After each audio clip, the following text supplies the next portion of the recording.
Hey guys, Rebecca here. It is finally the day. I'm going to show you my speed draw that I did for the art swap. This is part 2 of the art swap I did with Kathy Weller. I'll show you what I created. This is a collage.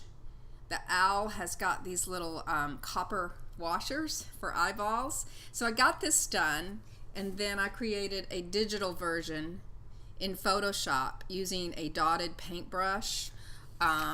Anyway, so this is what you're going to see me create. I want to talk about the media. I was just going to be lazy and do a speed draw to music, and then I saw how good Kathy's video was. She talked about all the different stuff. She's really good. Yeah, First I'm going to talk about what I brought into it that wasn't in the swap. I didn't lay down a lot of hard and fast rules on this swap, but the idea was we would just use the media, the complementary colors that we sent to each other to create a piece of art. But I didn't give a big Bible of you have to do it this way. So with that in mind, I added stuff. I worked with paint chips to do some collage, paint chips and a glue stick, and then the other thing I used was some spray paint. I did a little stencil work on it in the background. This is just like an old plate holder that I cut up and used as a stencil, and so that's what I added to, and I'm not going to talk about all the media, but I'm going to do a real quick little summary of what I loved. First of all, this, oh my gosh, Posca. Okay, to start with, it's neon. I love me some neon. This is really cool. The other thing, it went on, so here I'll show you. It goes on to this slick paint chip surface, just like really thick and solid and opaque, and it dries fast. So it would dry fast, and I could immediately add another layer of something else. So I love this. I went online and looked at it. It comes in with different types of tips. I'll be ordering a set of these for sure, because these are awesome, and they're great for mixed media. They are water-based, I believe, and odorless, so good stuff. Other thing, I wanted to figure out how much I love the Tombows. In fact, my niece posted on my last one, she said, tell me about the Tombows. Okay, the Tombows. When I was working with them, I thought the point must be longer than the one of my knockoffs from Michaels, but I got those out, and I'm going to show you the comparison here in a minute. What I didn't like about the Tombows, and this is just media on media, it worked great on the background cardstock, but when I do it on this, as you can see, it kind of beads up because this is such a slick surface, and it smears. It didn't dry very fast. Oops. And it smeared a bit, so it wasn't great for the paint chips, but it was good on the background. It's just good stuff. I think I just wrote, okay, I gotta wet this thing and get it. I just wrote on my monitor. Sorry, now it's shaking.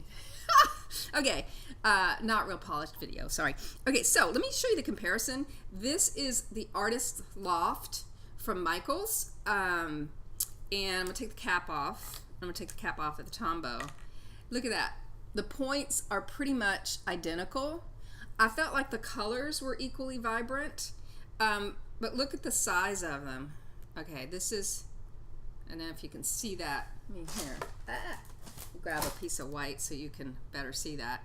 The Tombow over there to the left, I'm not doing very good, am I?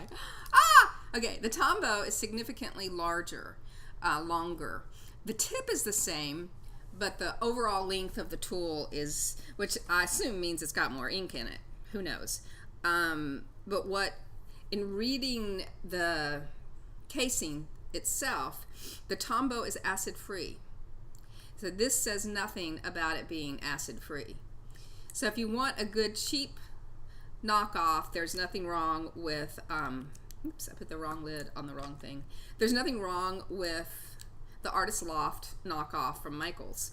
But if you want a quality marker that's acid-free, has a little more ink in it, then the Tombows are worth the money. I really like them. I would probably buy these for sure. So those were some of my favorites. I loved it all. And then, of course, I knew I would love this. And you will see and I also tried the oil, Van Gogh oil. I liked it a lot. You'll see these being used a lot when I start the video, but just check this out.